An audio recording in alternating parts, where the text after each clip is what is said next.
नमस्कार, मैं डॉक्टर राकेश पाठक। मध्य प्रदेश के प्रशासनिक मुखिया के नाम का फैसला हो गया है। मध्य प्रदेश के मुख्य सचिव के पद पर अब अनुराग जैन तैनात होंगे।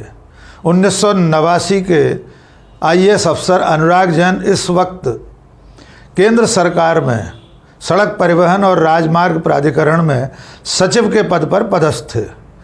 वे लगातार दिल्ली में रहने के कारण प्रधानमंत्री कार्यालय यानी पीएमओ और प्रधानमंत्री नरेंद्र मोदी के पसंदीदा अफसरों में गिने जाते हैं।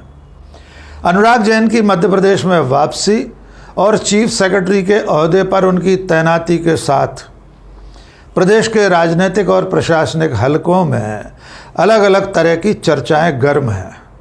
सियासी हलकों में ऐसा माना जा रहा है कि अनुराग जैन की नियुक्ति के जरिए केंद्र सरकार ने, प्रधानमंत्री कार्यालय ने और प्रधानमंत्री नरेंद्र मोदी ने मध्य प्रदेश की सरकार पर मुख्यमंत्री मोहन यादव पर अंकुश रखने के लिए अपने एक खास आदमी को मध्य प्रदेश की राजधानी भोपाल में सत्ता के सबसे बड़े केंद्र वल्लभ भवन में सबसे बड़ी कुर्सी पर बिठा दिया है। सिलसिलेवार घटनाक्रम कुछ इस तरह है कि अभी तक मध्य प्रदेश की मुख्य सचिव रही श्रीमती वीरा राणा का कार्यकाल 6 महीने पहले ख़त्म हो गया था। उसके साथ ही नए मुख्य सचिव की तलाश शुरू हो गई थी। लेकिन इस बीच में केंद्र सरकार ने राज्य सरकार के आग्रह पर वीरा राणा को 6 महीने का एक्सटेंशन दे दिया, यानी उनको सेवा विस्तार देकर अगले 6 महीने तक चीफ सेक्रेटरी रहने की मोहलत दे दी। जैसे जैसे उनका कार्यकाल ख़त्म होने की नौबत आ रही थी, नए चीफ सेक्रेटरी की तलाश शुरू हुई। वीरा राणा का कार्यकाल 30 सितंबर को ख़त्म होना था। वीरा राणा का कार्यकाल ख़त्म होने से पहले नए चीफ सेक्रेटरी की तलाश शुरू हुई। इसमें मध्य प्रदेश में इस वक्त मौजूद सीनियर मोस्ट आईएएस अफसरों में से डॉक्टर राजेश राजौरा, एसएन मिश्रा और जेएस कंसोटिया के नाम प्रमुखता से सामने आए। लेकिन इन 3 नामों के साथ साथ इन तीनों से वरिष्ठ 1 साल सीनियर दिल्ली में पदस्थ अनुराग जैन का नाम भी चर्चा में शामिल हो गया। अनुराग जैन 1989 बैच के हैं। डॉक्टर राजेश राजौरा आदि 1990 बैच के आईएएस अधिकारी हैं। अनुराग जैन पिछले 4 साल से प्रतिनियुक्ति पर दिल्ली में है। इसके पहले भी वे लगातार दिल्ली में पदस्थ रहे हैं। नरेंद्र मोदी और भारतीय जनता पार्टी की पिछले 10 साल से सरकार रहने के दौरान ज़्यादातर वक्त अनुराग जैन प्रधानमंत्री कार्यालय और विभिन्न मंत्रालयों में पदस्थ रहे।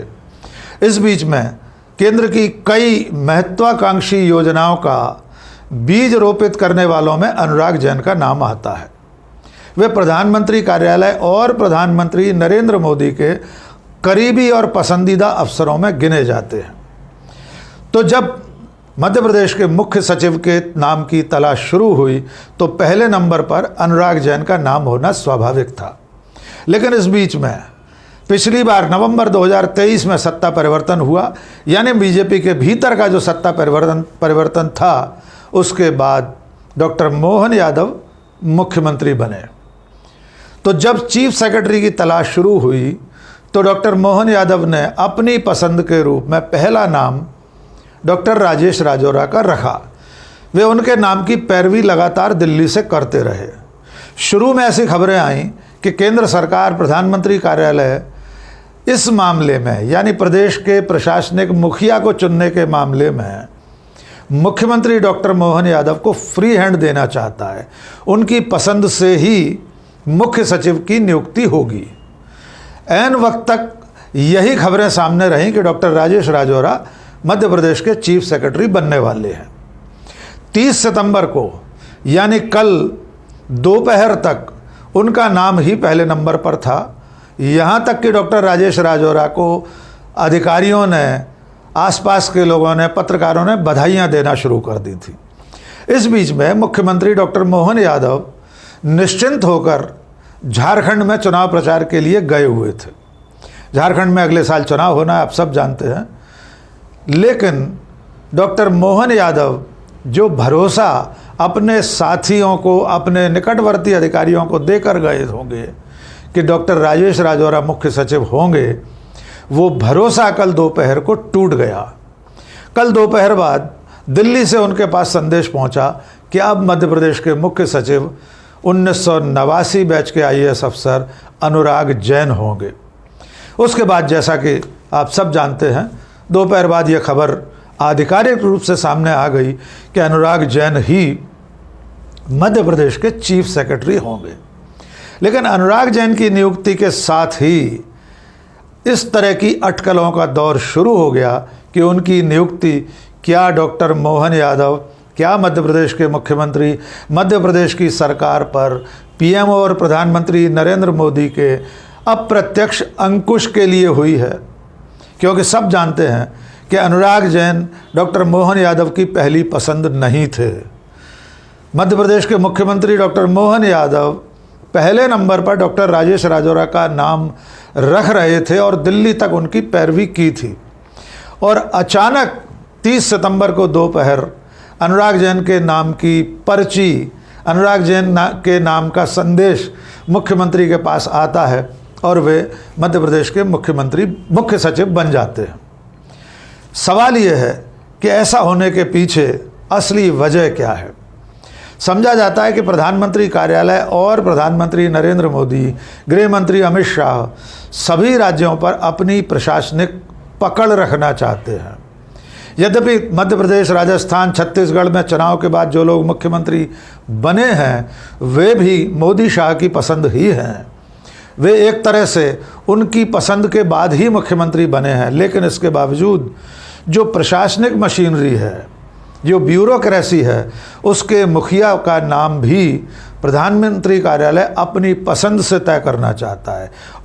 और इसके जरिए दिल्ली प्रधानमंत्री कार्यालय, खुद प्रधानमंत्री नरेंद्र मोदी मध्य प्रदेश की पूरी प्रशासनिक मशीनरी पर अपनी पसंद के चीफ सेक्रेटरी के जरिए अंकुश रखना चाहते हैं।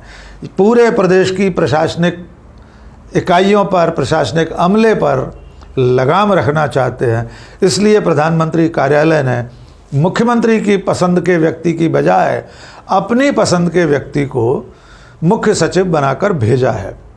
अनुराग जैन अपना कार्यभार ग्रहण करने के बाद अगस्त 2025 तक मध्य प्रदेश के मुखिया रहेंगे, प्रशासनिक मुखिया रहेंगे।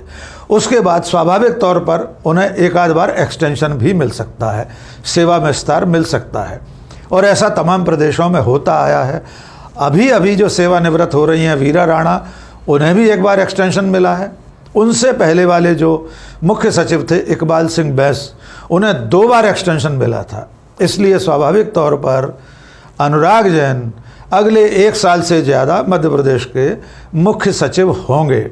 इस दरमियान जो बाकी के दावेदार थे उनमें से कम 2 दावेदार सेवानिवृत्त हो जाएंगे। अनुराग जैन के कार्यकाल के बाद अगर कोई बचा रहेगा तो डॉक्टर राजेश राजौरा रहेंगे, लेकिन उन्हें कम से कम 1 साल इंतज़ार करना होगा।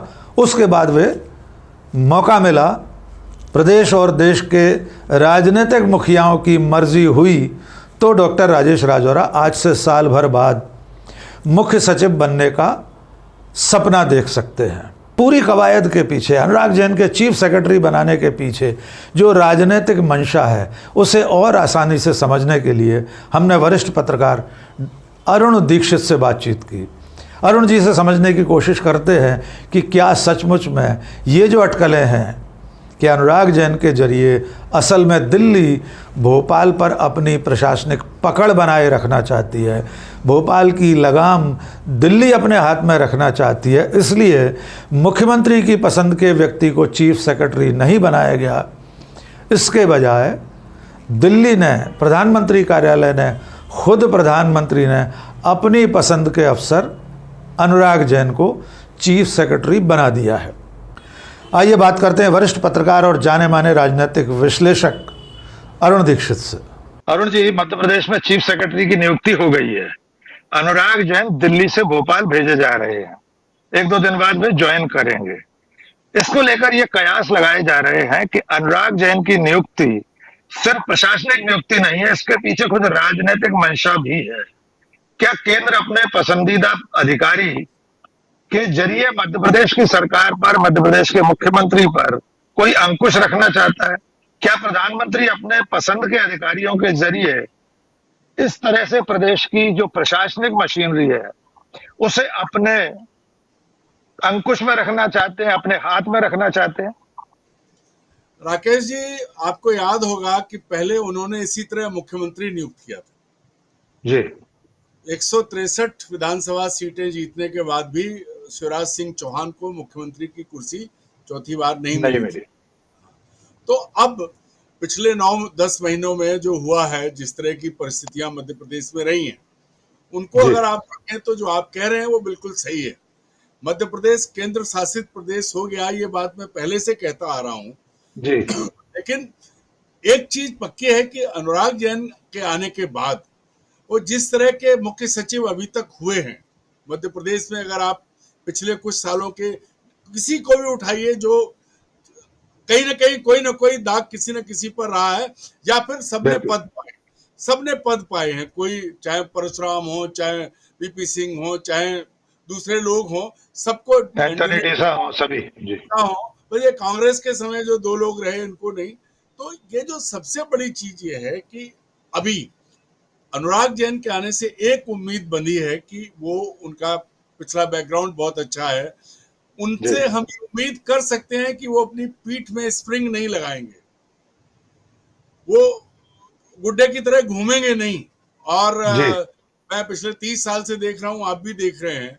मुझे याद आता है कि बुच साहब के बाद अगर जी कोई आया तो के एस शर्मा साहब का नाम इस तरह लिया जाता है कि उन्होंने बहुत अच्छे से जी एडमिनिस्ट्रेशन चलाया था। तो अब उसके बाद के नाम अगर आप लें, किसी एक का नाम लेके अलग करने से कोई फायदा नहीं है, लेकिन जी जी परिस्थितियां जैसी रही उसमें आज अनुराग जैन से मध्य प्रदेश की जनता ये उम्मीद कर रही है कि वो एडमिनिस्ट्रेशन कम से कम, देखिए हालत क्या है, प्रमोटी और डायरेक्ट आईएएस लड़ रहे हैं, जी कलेक्टर जो है वो मनमानी कर रहे हैं, बीजेपी के एजेंट के तौर पर काम कर रहे हैं। सरकार की जो हालत है, दरोगा जो है वो भगवा कपड़े पहन के नाच रहे हैं। तो एकदम एडमिनिस्ट्रेशन मध्य प्रदेश में कोलैप्स कर चुका है। एक फाइनेंशियल स्थिति ये है कि जितना बजट नहीं उससे ज्यादा का आप पर कर्ज है। तो कर चूंकि जाएगा। वित्त विशेषज्ञ हैं अनुराग जी, उनसे ये उम्मीद की जाती है कि वो इन चीजों को देखेंगे, और वो तभी देख सकते हैं जब वो रेलवे की पटरी की तरह पैरेलल चलें। बिल्कुल। तभी सरकार चलेगी कि रेलवे की पटरियों की तरह एक पटरी मुख्यमंत्री की, एक मुख्य सचिव की। अगर ये मिली तो डिरेल हो जाएगी। और अभी आज की स्थिति ये है कि मध्य प्रदेश में सरकार तो डिरेल है, आधे से ज्यादा डिपार्टमेंट को पैसा नहीं मिल रहा, उनकी योजनाएं ठप है, बच्चों ठीक को बात। स्कूल में ड्रेसेस नहीं मिली है, साइकिल नहीं मिली है, अस्पताल में दवाएं नहीं है। क्या करोगे आप? स्कूल लड़कियों को लेकिन स्कूटी मिली जी थी, वो भी नहीं मिली है। तो सिस्टम पूरी तरह से ठप है, क्योंकि पैसा लाडली बहना को जा रहा है। इसको ट्रैक पे बिल्कुल लाने ठीक। अनुराग जी को करना होगा। अरुण अरुण जी, लेकिन ऐसी खबरें थी कल दोपहर तक, आप सब जानते हैं कि मध्य प्रदेश के भोपाल के तमाम मीडिया संस्थान कल दिन में अपनी वेबसाइट्स पर, अपने पोर्टल्स पर ये खबर लगा चुके थे कि डॉक्टर राजेश राजौरा मुख्य सचिव होंगे। शायद मुख्यमंत्री भी उन्हें कुछ ऐसा ही आश्वासन देकर झारखंड चले गए थे।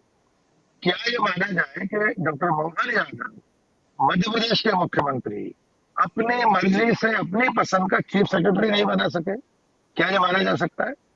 देखिए, एक और चीज है, ये बात जी चल रही, चार लोग जो थे रेस में, चाहे वो एस एन मिश्रा साहब हो, सुलेमान हो, राजौरा हो, और कोई विनोद कुमार जी का भी नाम था, हालांकि वो बाहर हो गए थे। तो ये तो था कि भाई कौन ज्यादा सेवा करेगा, यही जी भाव था। और जो आपने नाम लिया, मुख्यमंत्री सुबह जब झारखंड के लिए जा रहे थे तो जानकारी है कि वो कह गए थे कि आप बन रहे हैं, इसी वजह से आप, उन्हें बधाइयां तक दे दी गई थी। पूरा पूरा सोशल मीडिया भरा हुआ था। जी और पूरा सबसे मजेदार तो जो जो जिसको हम लोग कहते हैं कि गोदी मीडिया, जो दोपहर तक मोहन यादव की पसंद और ये सब, लेकिन जैसे ही मोहन यादव को मैसेज गया दिल्ली से और उन्होंने यहाँ जी ये बताया कि साहब आप नहीं बन रहे, वो बन रहे, वैसे ही देखो, आप रंग देखो, मोहन की पसंद अनुराग जैन, पूरी तरह जी। पलटी मारी है। तो ये जो ये इसी को, यही नरेंद्र मोदी का स्टाइल है। वो सरप्राइज फैक्टर जो रखते हैं, वो उन्होंने जी पहली बार मोहन यादव जी को भी जो है सरप्राइज दिया है कि हाँ भाई अब ठीक है। क्योंकि आप राकेश जी, आप और हम समझ रहे हैं कि मध्य प्रदेश की आज स्थिति क्या है। मैं बार बार बिल्कुल। कहता हूं कि सरकारी विभाग से पैसा साइफन हो रहा है, हर विभाग से पैसा निकल रहा है, वो जा कहाँ रहा है, हो क्या रहा है, बिल्कुल कहीं पूरा नहीं है। तो ये जो स्थिति बनी है सरकारी पैसे को निकाल के और फिर दूसरी जगह पहुंचाने की, इसको कौन रोकेगा? और ये इतनी खतरनाक हो गई कि जितना बजट उतना कर्ज है आप पर। तो ये उससे ज्यादा का कर्ज है जी। सबसे खराब स्थिति तो ये है। और अनुराग जैन के लिए बहुत बड़ी चुनौती है, उनको अपने आप को ये साबित करना पड़ेगा, ये उन्हें कुर्सी पे बैठने के बाद बताना पड़ेगा कि वो मध्य प्रदेश को पटरी पे लाएंगे। डिरेल तो हो चुका है, डिरेल तो है वो। अन्यथा आप देखिए, एक उदाहरण देता हूं चीफ सेक्रेटरीज की। पिछले महीने मैडम वीरा राणा ने एक ऑर्डर निकाला था गाय को लेके। गाय बहुत बड़ी समस्या है, सड़कों पर आज भी गाय है। उसमें 5 IAS अफसर रखे गए थे और आज 1.5-2 महीने हो गए, वो अब सेवा निवृत्त भी हो गई। गाय नहीं सड़क से हटी, इतनी बड़ी कमेटी बनी, इतनी बड़ी चर्चा आई। तो ये जब चीफ सेक्रेटरी का इकबाल खत्म हो जाए, उस कुर्सी का, ओहदा का जो है वो किसकी गरिमा खत्म हो जाए, तो उससे बड़ी बुरी बात तो कुछ होती नहीं। ऑर्डर निकले। बिल्कुल अरुण जी, मैं इससे मिलना जुला एक सवाल पूछना चाहता हूं, उसमें जोड़ लीजिए इस बात को। मध्य प्रदेश की जो नौकरशाही है पिछले कुछ सालों में, सिर्फ मोहन यादव नहीं, इससे पहले शिवराज सिंह के कार्यकाल में भी उसका जिस तरह राजनीतिकरण हुआ है, आपने जो स्प्रिंग की बात कही, रीढ़ की हड्डी की बात कही, मध्य प्रदेश की नौकरशाही पर बहुत आरोप लगते हैं। कांग्रेस या कांग्रेस के प्रदेश अध्यक्ष जीतू पटवारी, नेता प्रतिपक्ष उमंग सिंगार या दिग्विजय सिंह, विवेक तनखा, तमाम सारे लोग, पत्रकार जगत में से भी इस तरह की खबरें आती हैं कि मध्य प्रदेश की जो नौकरशाही है उसका राजनीतिकरण बहुत हो गया है। अधिकारी एक तरह से सत्ताधारी दल के टूल के रूप में काम कर रहे हैं। और इसके उलट ऐसा भी हो रहा है कि राजनीतिक सत्ता की तरफ से कई बार ऐसा होता है कि सरेआम मंच से अपमानित किया जाता है। मुख्यमंत्री भरी सभा में मंच से कलेक्टरों को हटाते हैं, बुरी तरह से धमकियां दी जाती हैं। अभी आपने उत्तर प्रदेश में एक बयान सुना होगा, वहां के एक मंत्री ने कहा है कि जब भी कोई बीजेपी का कार्यकर्ता फोन करे, मंत्री हो, मंडल अध्यक्ष हो, कार्यकर्ता हो, तो अधिकारियों की ड्यूटी है उसे नमस्ते भाई साहब कहें। ये स्थिति मध्य प्रदेश में आ रही है क्या? देखिए, मध्य प्रदेश में एक सबसे दुर्भाग्यपूर्ण स्थिति ये है कि जो आपने कहा टूल, मैं तो एक शब्द और आगे बढ़ के कहूंगा कि आज मध्य प्रदेश की ब्यूरोक्रेसी में 80% ब्यूरोक्रेट जो है वो टूल किट के तौर पे काम कर रहे हैं, वो टूल किट बन गए हैं। आप भिंड में देखिए, कलेक्टर साहब कहता है कि हिंदू मुस्लिम का मामला है, तुम्हारे हथियारों के मकान नहीं गिराएंगे। और दूसरे कलेक्टर्स को देख लीजिए, तो कई जिलों में ऐसे उदाहरण हैं जो ओपन, खुले आम, जो बीजेपी के कार्यकर्ता के तौर पर काम कर रहे हैं।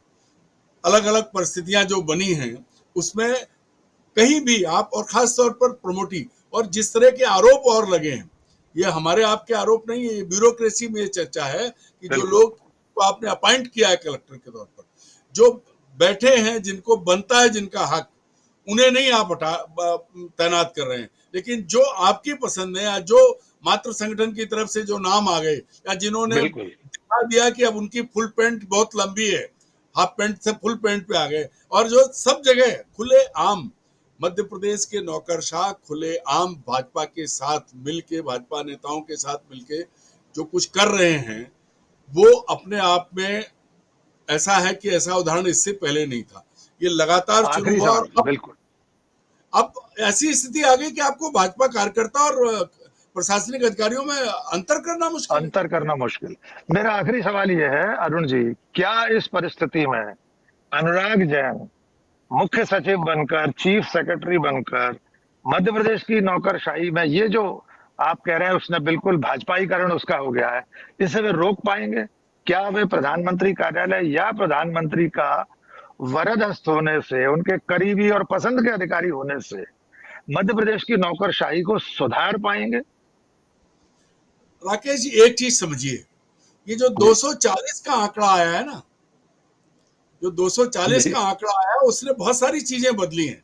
और मैं ये उम्मीद करता हूं, मैं ये मान के चलता हूं, वरना जो नाम कल दोपहर तक तय था वो क्यों रोका गया? शायद अब वो ये चाहते हैं कि जो लगातार आरोप और आरोपों के दलदल में फंसते जा रहे हैं, जिसकी वजह से खुद मात्र संगठन नाराज है, उसको रोकने के लिए उन्होंने ये रास्ता चुना कि कम से कम जो है सो है, डीएनए तो नहीं बदल सकते, लेकिन इतना एविडेंट ना हो जाए, इतना दिखाई ना पड़े कि कलेक्टर साहब बिल्कुल मंत्री जी के पहुंच छूने लगे या एसपी साहब जूते साफ करने लगे, तो दीवार गिरे तो थानेदार सस्पेंड हो जाए। ये जो चीजें हैं, इस पर रोक लगाना अनुराग जैन के लिए बहुत जरूरी होगा, और हम उम्मीद करते हैं कि वो अब तक का जो उनका कैरियर और है उसके हिसाब से वो काम करेंगे, अपनी रीढ़ में स्प्रिंग की बजाय जो हड्डी है उसको रखेंगे और ये साबित करेंगे कि वो मध्य प्रदेश का हित चाहते हैं। अगर वो हित चाहते हैं तो स्वाभाविक तौर पर ये पूरी व्यवस्था उन्हें ठीक करनी पड़ेगी।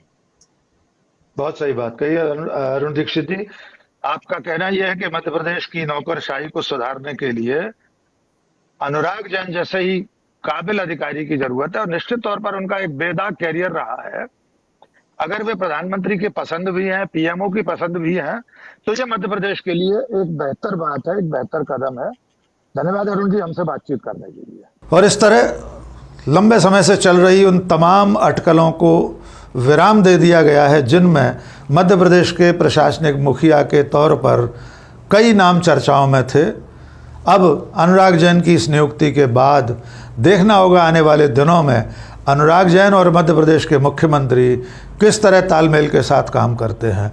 अनुराग जैन के दिल्ली में लंबे समय तक रहने का क्या लाभ मध्य प्रदेश को मिलता है, क्या वे अपने पुराने रिश्ते और रसूख के चलते मध्य प्रदेश के लिए केंद्र सरकार से योजनाएं लेकर आते हैं, किस तरह से वे अनुदान लेकर आते हैं, उनके और मध्य प्रदेश के राजनीतिक मुखिया के बीच रिश्ते आने वाले दिनों में कैसे रहेंगे, ये भविष्य बताएगा। आज के इस वीडियो में बस इतना ही। बहुत बहुत शुक्रिया। जय हिंद।